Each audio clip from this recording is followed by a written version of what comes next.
Hello বন্ধুরা, আজকে ধরো ব্লগটা এখান থেকে শুরু করছি। সারাদিন কিছু ভিডিও করিনি কারণ শরীরটা ভালো লাগছিল না। ভালো বলতে ম্যাজ ম্যাজ করে না সেই রকম। তো সেরকম কিছু বিশেষ রান্নাবান্নাও করিনি। কাল রাত্রে চিকেন হয়েছিল, চিকেন আর ভাত খেয়ে নিয়েছি। মিষ্টির জন্য অল্প একটু করেছিলাম, আর কাজকর্ম করেছি, সবটাই করেছি। বাট ক্যামেরা দিয়ে শ্যুট করার ইচ্ছে হচ্ছিল না। আমার মাঝে মাঝেই এই প্রবলেমটা ভীষণ হয়। তো চলো এখন থেকে শুরু করলাম ভিডিওটা। এখন বাজছে হচ্ছে 6টা 10 মতো, সন্ধে দেওয়া হয়ে গেছে। তো একটুখানি রাতের রান্নার জোগাড় করব, আর তারপরে একটুখানি চাও খাবো আজকে। তো কয়দিন ধরে একটু চা চা করে মানে মন চাইছে, আবার চা খাচ্ছি আবার। তো চলো একটু ডাল আর আলু সেদ্ধ আর ভাত করবো রাত্রে, আর বিশেষ কিছুই নয়। চলো দেখতে থাকো। তো এই তো এখানে চা খাবো বলে এদিকে হচ্ছে আমি চা বসিয়েও দিয়েছি।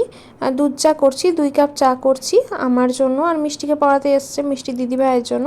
আর ওখানে প্রেশার কুকারে আমি সমস্ত সেদ্ধগুলো বসিয়ে দিয়েছি। তো আলু সেদ্ধ ডাল সেদ্ধ আছে, রাতে ওগুলো মানে হবে খাওয়া। আর এই তো এটা আমার চা, আর এই যে ট্রেটা সাজিয়ে নিয়েছি, এটা মিষ্টি দিদিভাইকে দেবো। তো চলো মিষ্টি দিদিভাইকে চাটা দিয়ে দিই, তারপরে আমিও চাটা খাই। তো আমার চাটা খেতে না খেতেই এদিকে আমি আরও একবার এসে চা বসিয়ে দিয়েছি, আর এখন করছি হচ্ছে গিয়ে দেখছো লাল চা।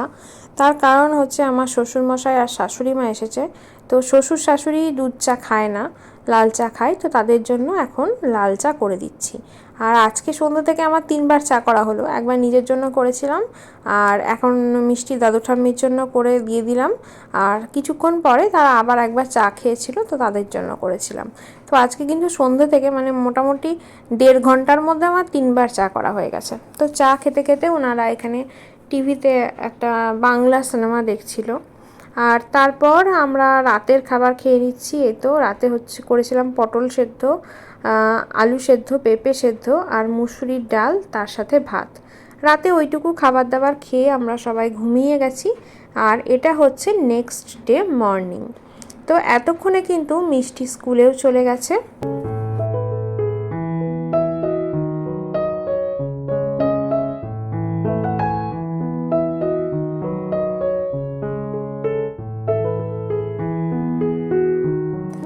আর আমি এখন এই ফাঁকে বিছানাটা গুছিয়ে নিচ্ছি।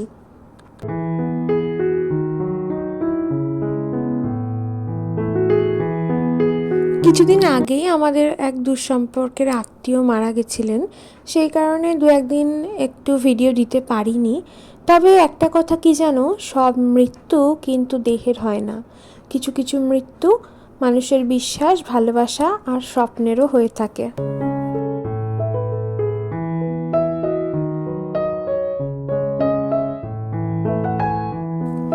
বিছানাপত্র সমস্ত এখন গুছিয়ে নেব, আর তারপর দাসবাবু চলে এলে আমরা চা করব, চা করে চা খাবো, তারপর ঘরের বাকি কাজ শেষ করব। আর আমি দেখছো গুছাতে গুছাতে এখানে শুয়ে পড়ছি, কারণ আমার ভীষণই ঘুম পাচ্ছিল।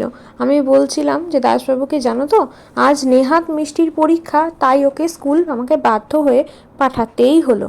যদি এমন হতো যে পরীক্ষা নয়, বাট কোনো হয়তো ইম্পর্টেন্ট কিছু ক্লাস আছে যার জন্য যেতেই হবে, এরকমও যদি হতো, তাও হয়তো আজকের দিনটা আমি মিষ্টিকে স্কুলে পাঠাতাম না। কারণ মাথাও ব্যথা করছিল, আর ইদানিং আমার মাথা ব্যথার রোগটা বেড়ে গেছে। আমার হালকা একটু মাইগ্রেনের প্রবলেম আছে, তার সাথে একটু সাইনাসের প্রবলেমও আছে। তো সেই কারণে মাথা ব্যথাটা থেকে থেকে হয়। তো যাই হোক, সব মিলিয়ে আমাকে আজকে একটু ট্রাবলই দিচ্ছে শরীরটা, তবুও মিষ্টিকে পাঠিয়ে দিয়েছি স্কুলে। মেইন কাজটা তো হয়ে গেছে। আমি খুব ভয়ে ভয়ে ছিলাম যে লেট না হয়ে যায়, তো না, ঠিকঠাক টাইমেই পৌঁছে গেছি। তো চলো, এদিকে আমার বিছানাও গোছানো হয়ে গেছে, আর এতক্ষণে আমি জিরে আর মানে জলটা ফুটিয়ে রেখেছিলাম। তো হালকা একটু ঠান্ডা হয়ে গেলে, মোটামুটি হালকা উষ্ণ অবস্থায় ওটাকে আমি খেয়ে নিই। তো ওটা এখন খেতে খেতে এখানে গাছগুলোকে দেখছি। এখানে মানি প্ল্যান্টগুলো বেশ একটু বড় হয়ে বেড়ে উঠেছে। এই জায়গাটা দেখতে ভালো লাগে আসলে। এই লতানো লতানো গাছগুলো যখন গ্রিলের মাঝখানে দিয়ে দিয়ে উঠে, তখন কিন্তু সত্যিই ওটা দেখতে ভালো লাগে। তো এখন আমি স্নান টান করে চলে এসেছি, আর স্নান করে এসে তো একটুখানি ক্রিমও মেখে নেব মুখে। একটুখানি ময়শ্চারাইজার আর একটুখানি সানস্ক্রিন অ্যাপ্লাই করে নিয়েছি, আর চলো যাই এখন গিয়ে পুজোটা করে নিই। ওম বিশ্বরূপস্য ভার্যাসি পদ্মে পদ্মালয় শুভে সর্বতত পাহি মাং দেবী মহালক্ষ্মী নমোস্তুতে। ওম মহালক্ষ্মী নমো নমঃ, ওম বিষ্ণুপ্রিয়ায় নমো নমঃ, ওম ধর্মপ্রদায় নমো নমঃ, ওম বিশ্বজনন্যে নমো নমঃ। এই যে দেখো, আমি রান্নাঘরে এলেই বিড়াল রানী এখানে চলে আসে। আর এদিকে রান্না হচ্ছে, আর ওইদিকে কিন্তু চা বসিয়ে দিয়েছি। আর এখানে কাঁচকলাগুলো ভাজা হয়ে গেছে আমার। তো ভাজতে গিয়ে দেখো একটুখানি হচ্ছে পুড়ে গেছে। আর এই উচ্ছে সেদ্ধ এটা হচ্ছে ভাতের মধ্যে দেব। তো এইখানে তো চা করে নিয়ে চলে এসেছি। এই যে দুইজনের 2 কাপ চা করে নিয়ে চলে এসেছি। চলো এখন দুইজন মিলে চাটা খেয়ে নিই, তারপরে আবার বাকি রান্নার দিকে যাব।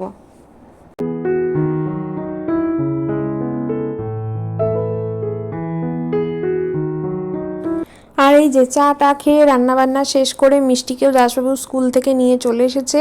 তারপরে আমি নিজে দাসবাবুকে খেতে দিয়ে নিজে রেডি হয়েছি, মিষ্টিকে খাইয়েছি, স্নান করিয়েছি, রেডি করেছি। রেডি করে ওকে নিয়ে চলে গেছিলাম আমি মাসির বাড়ি। ওকে মাসির বাড়িতে রেখে তারপর আমি ভাবলাম যে যাই, আমি তাহলে একটু আমার বান্ধবীর বাড়ি থেকে ঘুরে আসি।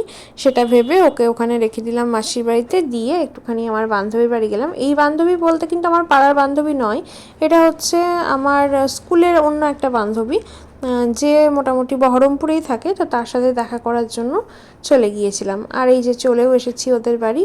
ওই যে সামনে যেটা দেখতে পাচ্ছ সবুজ সবুজ রঙের বাড়িটা, সেটাই হচ্ছে ওদের বাড়ি। আর ওদের বাড়ির সামনেটা আমার বেশ ভালো লেগেছে, অনেক গাছপালা আছে। তো এটা হচ্ছে আমার বান্ধবীর ছেলে। এই যে এইখানে সে বসে আছে, আর আমি একটুখানি ওর সাথে ভিডিও করে নিচ্ছিলাম। এটা এটা কে? এটা এটা কে? এটা কে বলো? বাই এটা ভাই? হ্যাঁ এটা ভাই? এটা ভাই?